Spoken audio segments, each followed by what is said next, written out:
for sports' biggest moments on global television. The headlines, scores, breaking news and commentaries on sporty events. Talking with the biggest players, strikers, and about the slam dunks and goals, stunning saves, near misses and upsets. Let's talk about the greatest home runs, comebacks, knockdowns and victories. Talk sports with the king of sports, Anthony Momadou. Weekdays 10 a.m. Don't miss out. Oh, that goal! Beautiful work from the wingers!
It's time for sports' biggest moments on global television. The headlines, scores, breaking news and commentaries on sporty events. Talking with the biggest players, strikers, and about the slam dunks and goals, stunning saves, near misses and upsets. Let's talk about the greatest home runs, comebacks, knockdowns and victories. Talk sports with the king of sports, Anthony Momadou. Weekdays 10 a.m. Don't miss out. Oh, that goal! Beautiful work from the wingers!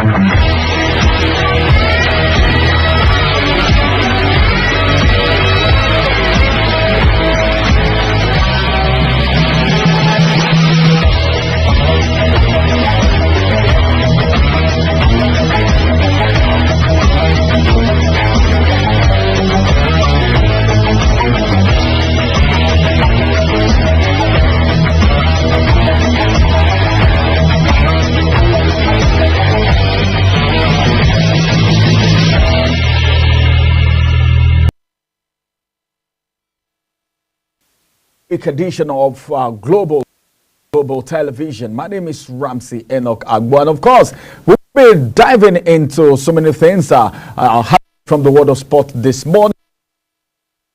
Super Eagles, there is a worry. A lot of people are actually not very satisfied with the happenings with the Super Eagles. Some persons said the set piece is nothing to be talked about. Some of the persons said there was no creativity at all. Some of the persons are worried because of the African Cup of Nations that will be coming very, very soon. Already the Super Eagles have qualified. What about the World Cup qualifiers that will also be happening? Where do you think the giants of Africa will actually find themselves? These and many more. We will be talking about it right now. And of course, I have my guest joining me all the way from Lagos State. I have Ubokom. He is going to be joining me. Wilson, all the way from Lagos State. Wilson will be joining me. It's good to have you on the show this morning, Wilson.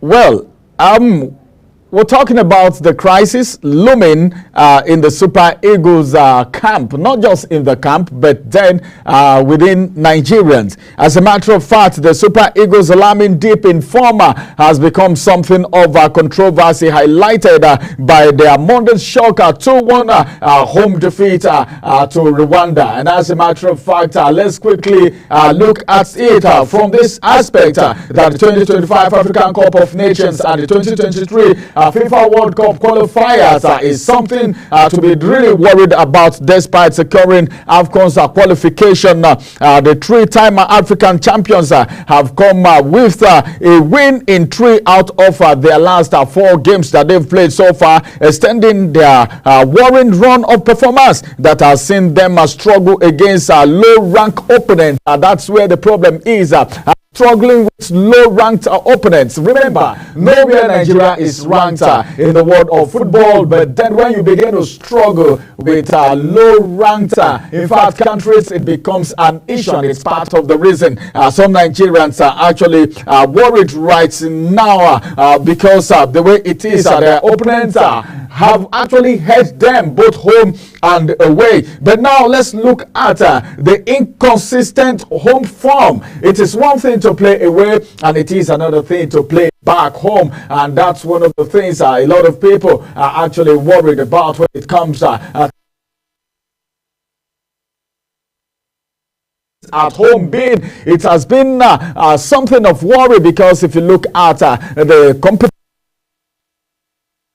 every meaning Nigerian and a very patriotic citizen, sport loving fan will actually be worried. All the sport loving fans are really troubled right now, even though some persons of the school of thought that the players are doing very well. Nigeria's traditional home advantage appears to be winning out as the Eagles' recent performance at the Godswill Akpabio, of course, a stadium in Uyo, have been of course particularly concerning with their last 3 home games yielding just 4 points from a possible 9 games. The defeat to Rwanda marked their first ever home loss to the East African nation, while they also struggle. I call it struggle. If you ask me, I'll tell you it was a struggle in that game to secure a narrow 1-0 victory against Libya. I don't know, maybe because of the treatment that was melted at them in Libya. But then this game was played at a neutral ground. As a matter of fact,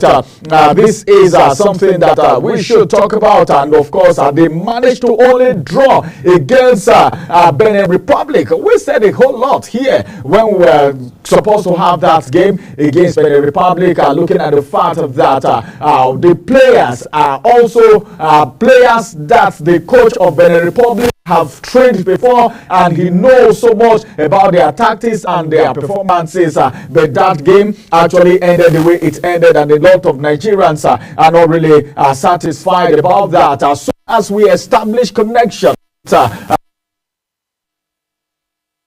about that. He's going to throw his own, at least points. He's going to bring up his own thoughts concerning that game. But then, apart from that, what about the away games? How has it really been? The team away game has been equally concerning. Of course, in their last 3 away fixtures, and they've managed just 1 win, and one they didn't even win on the pitch at that drawing with Rwanda and Benin Republic, with benefiting from a technical victory against Libya. Remember, the game, the problem that we had with Libya was the reason why they actually awarded us those points, as a matter of fact, and that is technical. What if that game was really played? Do you think the Super Eagles would have won Libya? Well, it's a question that I'm actually leaving for the fans this beautiful morning. The Eagles, of course, have looked particularly vulnerable on their travels, lacking the command presence expected of a team of their caliber. If it is another team we're talking about, it won't be something to worry about. But then, when you're talking about the Super Eagles and you have things like this on ground, you should be worried because of the caliber of players that we have. A lot of people are expecting so much from the Super Eagles. But then, when it comes to issue of game, it is a game. Like I always say, you can't really predict how it's gonna go. But then, the final result and what everyone is looking forward to is the 3 points. But then, if you look at the caliber of the players we have in the Super Eagles and the kind of opponents that they actually play these games with, you will also be worried. What about when it's time for the World Cup and we begin to meet the likes of Germany, the likes of Argentina, Italy, talk about of course Brazil, talk about Portugal, where Ronaldo will actually be playing for, and you begin to put 1 or 2 together, then the worry begins to come in because you don't know how it's really going to end. But then,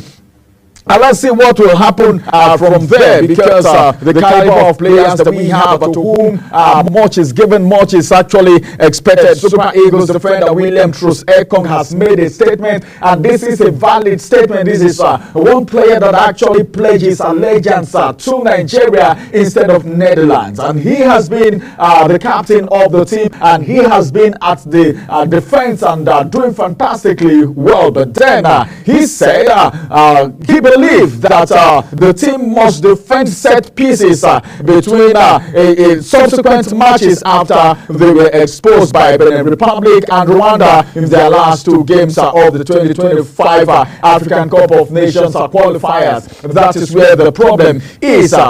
Set piece, you know what set piece is all about. He is the captain, and he is coming up with this, so it is something to really worry about. But then what are Nigerians saying? What Nigerians are saying right now is the World Cup, is it going to be another time again for us to at least struggle, or it is another time again for us to know what is happening now? All right, okay, let me just quickly go on a short break. After this break, I'll return and I will say something about the Super Eagles. But then, before I go on this break, let me just intimate you that even the coach, Austin Eguavon, is also worried. That's what we're talking about, because after their last game, Austin Eguavon said, well, there is no creativity in what he has seen so far with the Super Eagles. He said, according to him, it is uncertain surrounding the Eagles' coaching position continues because after Labadia actually left, a whole lot begin to happen. But then Austin Eguavon, he is now the interim coach of the Super Eagles. What is the reason why we've not gotten a coach, a permanent coach yet? Is it that we must have a foreign coach? Some person said it's better to have a foreign coach. But then Austin Eguavon is crying out, I have the likes of Lukman, I have the likes of Troost-Ekong, I have the likes of Ndidi, I have the likes of Kelechi Iheanacho, I have all my like the likes of Victor Osimhen, but then why are we not having creativity in the game? That is what Guavom is saying. He said one of the things lacking in the Super Eagles team is creativity. How do we get it back before we go in for the African Cup of Nations?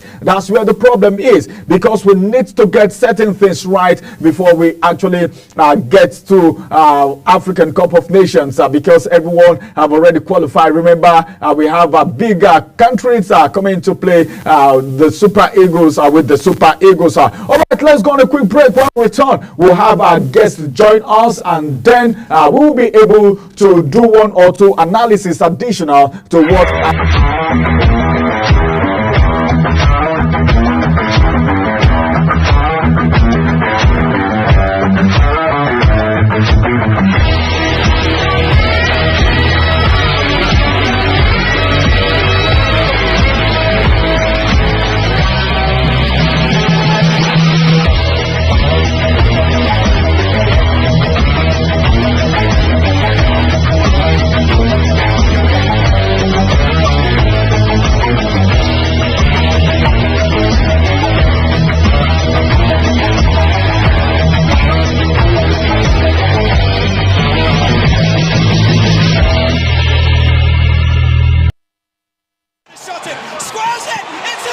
It's time for sports' biggest moments on global television. The headlines, scores, breaking news, and commentaries on sporty events. Talking with the biggest players, strikers, and about the slam dunks and goals, stunning saves, near misses, and upsets. Let's talk about the greatest home runs, comebacks, knockdowns, and victories. Talk sports with the king of sports, Anthony Momodu. Weekdays, 10 a.m. Don't miss out. That goal! Beautiful work from the wingers!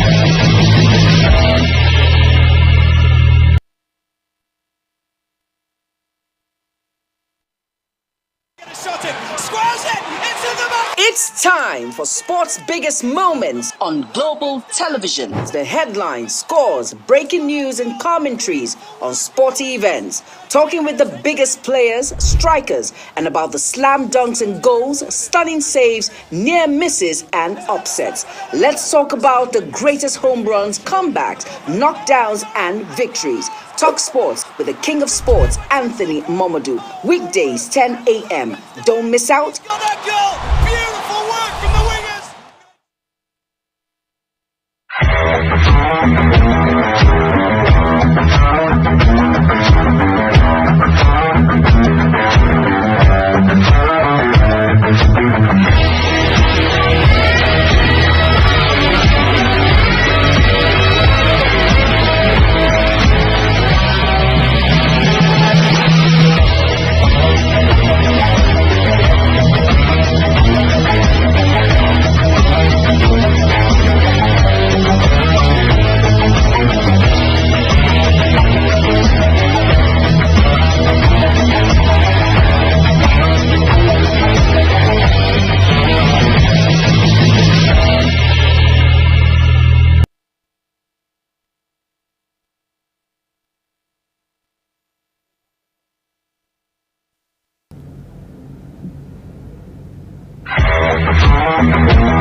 It's good to have you back from that break. It is still the midweek edition of TalkSport on Global Television with Ramsey Enoch. And right now, my guest will be joining me all the way from Lagos State. Wilson, it's good to have you join us on the program this morning all the way from Lagos State.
Alright, we're actually talking about the Super Eagles performance, and a lot of people are complaining. There is a worry because of the African Cup of Nations game that is upcoming, then the World Cup qualifiers too. Wilson, I don't know what's your own thought, because a lot of people are scared. Guavon said there is no creativity. The captain of the team, Truss Ekong, said they are not taking advantage of set piece, and a lot of other Nigerians are also complaining. What's your own school of thought, Wilson?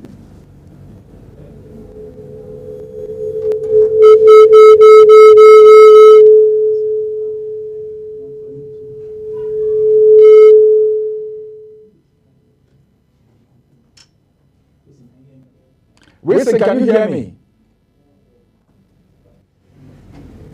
Wilson, can you hear me? All right. Go ahead.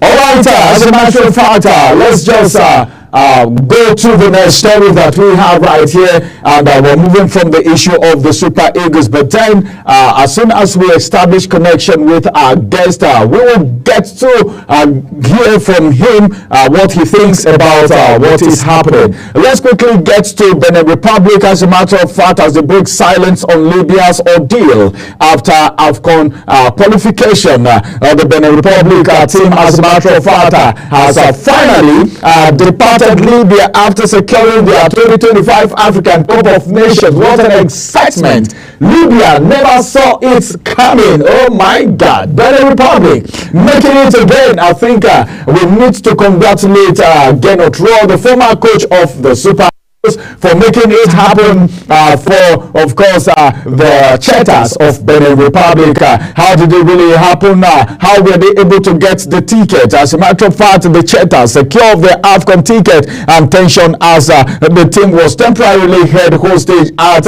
the Tripoli Stadium. Benin finished second in Group D behind Nigeria and qualified for Africa's biggest football showpiece.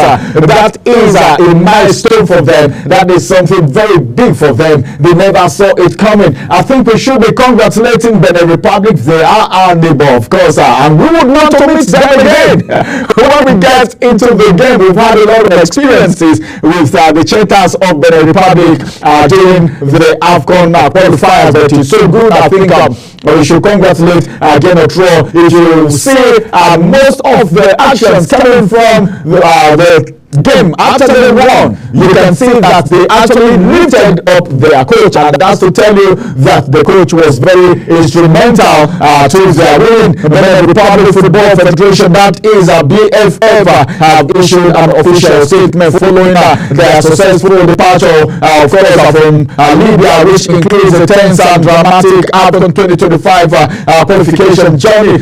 This came after the Cheetahs sealed their spot in the renewed, of of course, an renowned event with a half-fought draw against Libya, which sparkled a brutal scene after the final whistle at the Tripoli Stadium. The Republic broke its silence afterwards. I know, Libya will always react, but then I think there is anything that should be talked about is the issue of reacting and the issue of violence, which is not a welcome development, and it is not very good for sport. As a matter of fact, Libya just came out of a sanction. In case you don't know, Libya's appeal has already been listened to by, of course, the authorities. That's the incident they had with the Super Eagles when Super Eagles went there for the return leg. Of course, this appeal is going to be heard. They just accepted that now. And then Cheetahs of Benin Republic going to take their 3 points all the way from Libya. It wasn't so good for them, and don't be surprised. It's not something of surprising that you should worry about. And as a matter of fact, let me get to Wilson once again. Let's hear from my guest who is already on the call. Well, network is not our friend. You know where we are in this part of Africa. It's good to have you right there, Wilson. Thank you for establishing the connection, and thanks to the technical team too. All right, let's talk sport right now once again. What do you think about the Super Eagles before I get into the next story? All right, once again, good morning, Ramsey, and good morning to the studio down there in Abuja. All right, so down here in Lagos, we're doing perfectly fine. We are doing our very best to ensure we are fine. So back to the storyline about the Super Eagles of Nigeria. Like I said the last time I was on the show, that the Super Eagles is a star-studded team, a team that should dominate the African space of football for a very long time with the kind of crop of players we have today. But it's just very sad and very embarrassing to state that the Super Eagles are not living up to expectations. Really, that's the honest truth, and we really have to admit that. The last couple of games, the last international break was not very convincing. So we had the flip side of it. The flip side is that we're lucky to have qualified for the Afcon 2025, which will be taking place in Morocco, without kicking a ball in Stade Ofe-Boigny in Cote d'Ivoire.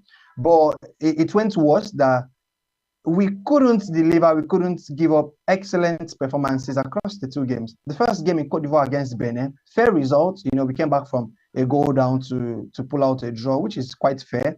But the one in Uyo was very embarrassing, very, very embarrassing. Losing to Rwanda is something that should not happen to the Super Eagles of Nigeria with the crop of players we have. So what is happening with us today is a very talented team, but a team that is lacking of a tactician that will give us tactical depth to ease through some matches. There's some matches where it should definitely be a walkover for us as the Super Eagles of Nigeria, but it's very sad that every match we get to struggle.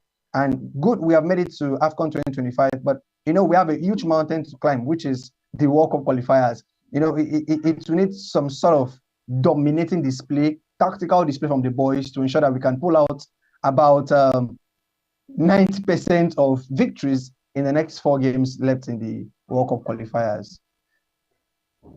Okay, let's quickly look at Benin Republic qualifying for the African Cup of Nations. Did you see that coming? Well, to be very honest, I saw that, and the moment I saw that coming was when Libya were able to defeat Rwanda. So that victory for Libya was a statement that Rwanda are not really serious to get through to the next round, because losing to Libya is really, in Kigali, was not very funny. So hearing that result, and in fact the result ensured Nigeria qualified without even kicking the ball against Benin. So I wasn't shocked that Benin went through, pulling out a draw with Nigeria and then pulling out their last game as well. So it's a good one for our former coach, Raw, and also a very good one for the Cheetahs of Benin. It's a very wonderful one. Let's quickly look at the Edo Queens and their performances in the CAF Women Champions League. They really went far for me, but then yesterday, it has to end for them. The Edo Queens title hope ended yesterday as they lost to their opponent, their Congo opponent, the TP Mazembe. What do you think about that? What would you say to the Queens? I know they are worried, but then I don't know what's your school of thought. Okay, so personally, I'm not very excited that we are not investing so much in the female football, the women's football in Nigeria. I mean, at the grassroots level, because when you look at the Africa Cup of Nations, and Nigeria is the female team, the Falcons. We are a full force to reckon with. In fact, we have won about 60, 70, 80% of the times we have played the tournament. That shows our dominating power in terms of female football in Africa. But when it comes down to the grassroots level, where we have the CAF Female Champions League, we're not delivering. We have had, this is the fourth edition of the tournament, and then we have had Sundowns from South Africa winning it twice, and then we have had Asfa from Morocco. They have won it as well once, and the closest we have ever come was by Osa Queens, where they finished third. They won the third place playoff match, and that's the closest we have been. So I think we need to invest more in our grassroots football, the same way we are engaging and putting in powers for the Nigeria Professional Football League. We should also be interested in what happens in the women's division. So we could not have scenarios where our ladies fail to dominate in the grassroots level of the African football. But a good one for Edo Queens. They dragged the ladies from Congo up to the extra time, and then they ended up losing the match. But it's a good one for them. Congratulations to the ladies, and I'm hoping that subsequently in subsequent editions of the CAF Women's Champions League, our ladies will actually do better. We'll not just have one representative, we'll keep on having more, and then we'll just have to dominate this space. We are the giant of Africa, for goodness sake, and we have to prove it on the field of play. Giants of Africa, as a matter of fact, but then investing in the female football is very, very important. That's coming from my analyst, that's Wilson right there. Wilson, let's talk about the Super Eagles players a little bit. Some persons are really worried looking at the caliber of players that we have. As I speak with you right now, Wilson, Lukman bags Italian Football Award nomination, looking at his performance back there in Italy. But then, if you come back home, you see the performances of this player, and you will be wondering what the problem is. So as it is right now, what do you think? Is it that when they come back home, they don't give their best, or they prefer to do better when they are away? I don't know. I don't know what you think about this, Wilson. Okay, so I have to pick on some players like you already did. There are some players that the performances they pull off for their club side, once they come down to the African scene, they still deliver for us. Ademola Lookman is one perfect example. Lookman deserves all of the nominations he's getting today. He deserves all of the accolades he's getting today. This is a young man who has contributed. He has the highest goals and assists contribution in the entire calendar year 2024 in the Italian league by any player. The young man we are speaking about is also the highest goal contributor for Atalanta. As we speak presently, this is an over 13 goals contribution in less than 13 games. So Lookman is on fire. And then when we come back to the Nigerians, the African scene, in our game against Benin, we can remember the classic goal Lookman scored. Lookman is always delivering, except in very few scenarios. We have to go back to another of our star boy, the incumbent African best player of the year, Victor Osimhen. Victor is always delivering at any point, against Benin in few days ago in Cote d'Ivoire. Just as a result of Osimhen's effort, we're able to get back home with a point. So, but there are certain players that there are some question marks attached to their performances when it comes down to the African scene. And I don't really want to go into mentioning some names now, but like I mentioned earlier, the problem we're having in the Nigerian squad is that the squad is fully talented. In fact, we have the most expensive squad in Africa, if we are to go by that. Very talented squad, from the likes of Victor Boniface dominating the German league, from Chukwueze to Ademola Lookman to Victor to Iwobi to the Calvin Bassey of this world, to the Franco Onyeka to the Ekong of this world. So we have every one of them. But like I said, we need a tactician that will be able to work with these boys. We saw what happened over the Afcon qualifiers, the last game. I don't know on earth what would pick Kelechi Iheanacho to the flanks. Like, what are you doing with Kelechi Iheanacho on the flanks? The young man doesn't have pace. Like, I'm wondering what you're keeping him on the flanks for. Kelechi is quite a creative player, an excellent player, playing behind the strikers. Put him in any other position that will pull out the best in him. But putting him on the flanks is more like you're restricting him. He can't do the things he's supposed to do. So those are the kind of decisions I'm talking about. Credits to Austin. Austin is an amazing coach. But when we talk about being very, very tactical, I feel that we still need a better tactician to handle the Eagles. I'm not saying Austin should go. If Austin is staying, we need a better tactician that will assist him. If Austin needs to go and then a tactician comes in, trust me, that's what we need for the Super Eagles.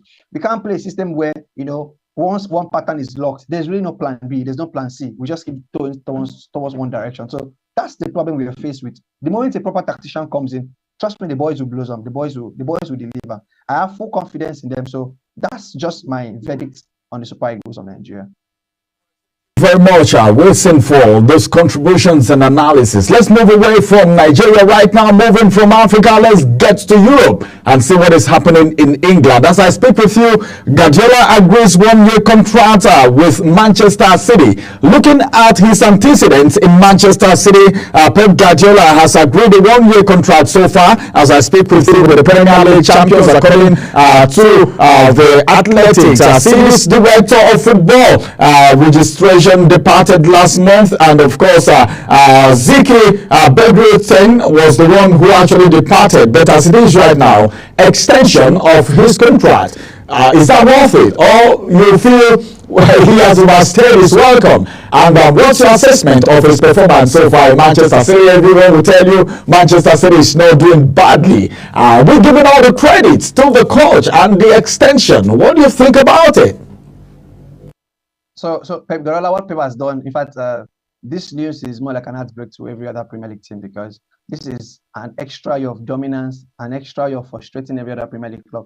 Pep has been an exciting manager all through his managerial career. He has been an excellent coach right from the days of Barcelona down to the days of FC Bayern Munich, and then presently in Manchester City. He has been awesome. I think in only 2 seasons where he has failed to win the Premiership title, the league title, where he has coached. Once was in La Liga against Real Madrid, and then the next one was his first season in England, where Antonio Conte, lifted the trophy for Chelsea. So that shows the dominance this man carries anyway. So another year extension shows that Pep is interested in the project at Manchester City. He's in love with the project. A lot of players are aging already in Manchester City, so we are going to see a new squad, a new system coming on board. But then for Pep to extend his stay by a year shows that he's really interested in what's happening in the project, and then he's suddenly behind the team. And like I said, sad news to every other team. Every other team needs to buckle up to ensure that they can, stop Pep Guardiola from clinching more and more EPL titles. This season, it looks like he's not doing well, but it's been Pep's style. He never begins to sit the season on a very high note. So I'm not surprised that he's struggling right now. I'm very certain that Manchester City will fall back on track. And once they do, every other Premier League club will need to, tighten their seatbelts and get ready for the ride. Wilson, if you talk about Manchester City and we don't talk about Manchester United, sometimes they'll tell you, hey, come on, why will you talk about Manchester City and you don't say anything about Manchester United? Let's talk about Amorim a little bit. He said he's coming in with some form of tactics and some changes will be done. And remember, the sack of Erik ten Hag is the beginning of wisdom for Amorim. As it is right now, the new Manchester United head coach Robin Amorim has given an idea of what his team could look like, and this is an example of it. Amorim wants to breathe a fresh lease of life into Anthony by using him as a wing back, while Marcus Rashford is expected to play as a striker. What do you think about that? Is this a welcome development for the team? Well, to be very honest, Amorim is an exciting manager, and one thing I need to plead with the Manchester United fans is that they need to give him some patience. I know they will have some patience, unlike Chelsea fans where they wouldn't be patient with their managers. Amorim is a great manager, though he's still young. But then I'm excited that the players are already giving him their backing. From their various tweets from their first training session shows that they're interested in the project, and then they want to support him to succeed at Manchester United.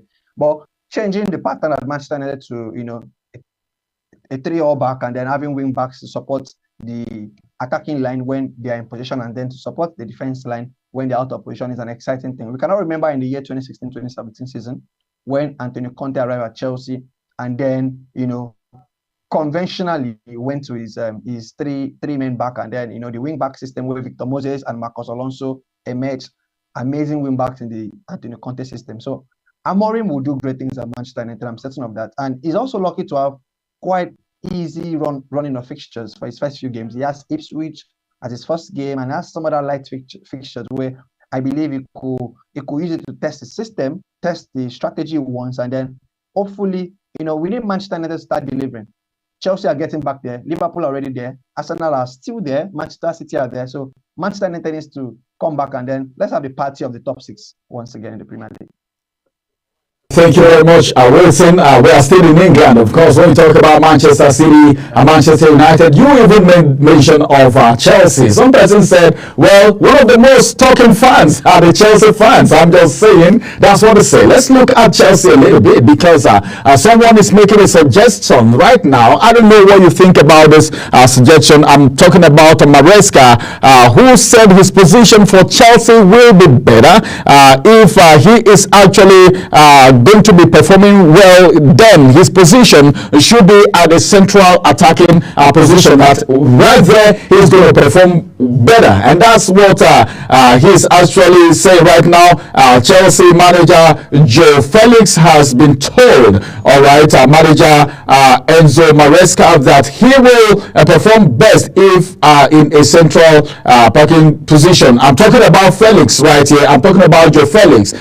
Joe Felix signed for the Blues in a permanent deal already, worth £45 million from Atletico Madrid, a very formidable team. But then his performance in Chelsea, I don't think he's satisfied with it, and he's now making suggestions to Maresca. Going back to Joao Felix. Joao Felix is a player I love so much. So I have a personal bias for Joao Felix. So, Joao Felix arriving in Chelsea for his second spell was something I was really excited about.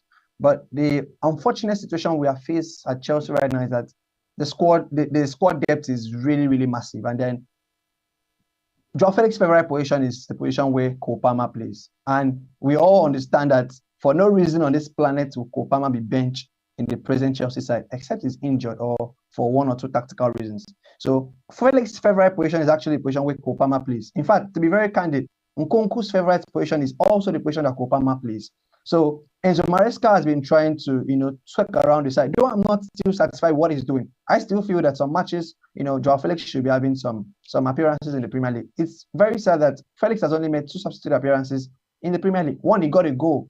And then, he has been playing at the Conference League. He has about 4 goals, top scorer at the Conference League, couple of assists down there as well. He has been doing well. Scored at the last game. That was just a day before yesterday for Portugal at the international break. So Felix is exciting, very talented player. But the squad depth in Chelsea presently is really a problem for him. So the headache goes to Enzo Maresca. So having Felix and Palmer playing at the same time is something Maresca has mentioned before, but it will need some kind of tactical tweak to have that happening, because that is more like adding to your attacking line and subtracting from your defensive line. So I really hope that he has a good time at Chelsea. But for now, to be very candid, he can't get his favorite position at Chelsea. There's no way he can get that attacking midfield position, because that position is owned by the sensational Cole Palmer. Yeah. I just have to laugh at that. I just have to laugh a little bit. All right, I think we need to move from England as we try to wrap up. Let's move to England and go to Spain a little bit. And now we just want to talk about the coaches. We've been talking about players. Let's talk about the coaches. Real Madrid, our president, talking about Florentino Perez, has already identified Xabi Alonso as the perfect replacement for manager Carlo Ancelotti. What are you thinking? What are you thinking? Do you feel that's a perfect replacement? Xabi Alonso will make a perfect replacement for Carlo Ancelotti. That's the very honest truth. And then, there was a move that was linked last season, at the end of last summer, to Liverpool and also to Real Madrid. But then Xabi had to silence every of the rumors by extending his stay, by announcing that he's going to stay again this season at Leverkusen. But if it happens that summer, he decides to leave, Real Madrid is going to be a perfect club for him, a legend at the club. It's going to be an exciting time. To be very candid, if you watch Leverkusen play, you realize that Xabi is very tactical. What he has done with the boys at Leverkusen shows his understanding of the game, shows how far he has gone compared to other legends of his time, shows the depth of his understanding of the game. So perfect replacement, truthfully, it's going to be a perfect replacement for the club.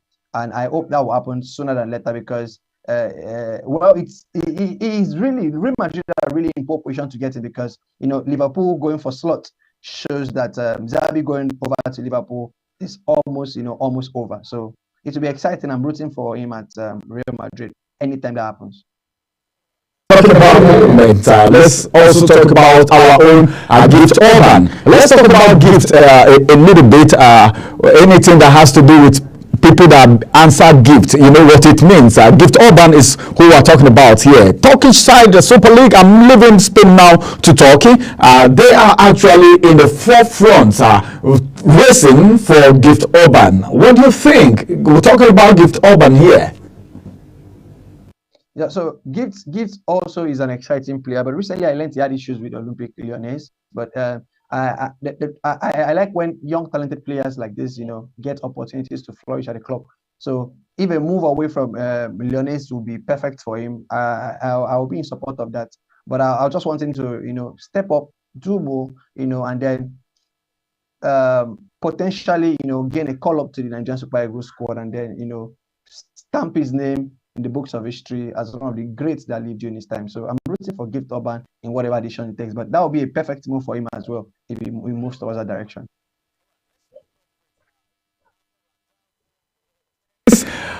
He's hanging his boot.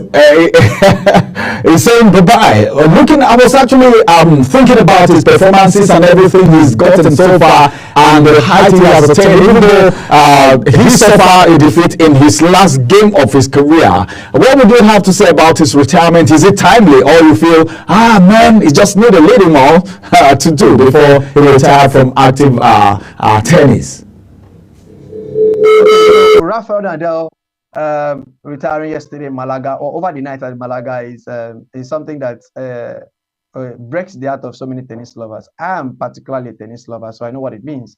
So Rafael Nadal has been in active tennis from 2001 down to 2024. That's about 23 years of active service. And then during that period as well, he has been able to win 92 career titles, yes, 92 of them, including an Olympic gold medal. And very important to note, 22 Grand Slam medals, only behind the sensational Novak Djokovic with 24 Grand Slam medals. He is the undisputed king of the clay. He has been an amazing tennis player over the years. No one is greater than Rafa. Rafa is that amazing. So when we talk about the big three, two of the big three are gone. Roger Federer started it, he retired, and then Rafa Nadal joined. So we are only awaiting the GOATs to join them, who is Novak Djokovic. So it's heartbreaking, and then it's still a good news to allow us see the new generation of tennis players, the Alcaraz of our time, the Jack Sinner of our time, the Aljaroon of our days, and then we need to see these new boys flourish without influence of the old generation. So yes, it's still a good news, and then a sad news as well for people that enjoyed watching the King of Clay on the court. Wilson for joining us all the way from Lagos State today. Thank you for being part of the midweek Talk Sport this morning. Thank you so much. It's going to be the size of Talk Sport at the midweek edition. We will come on the way again, and that's going to be tomorrow for more exciting stories from the world of sport. My name is Ramsey Enoch. I will bye-bye for now and have a beautiful day.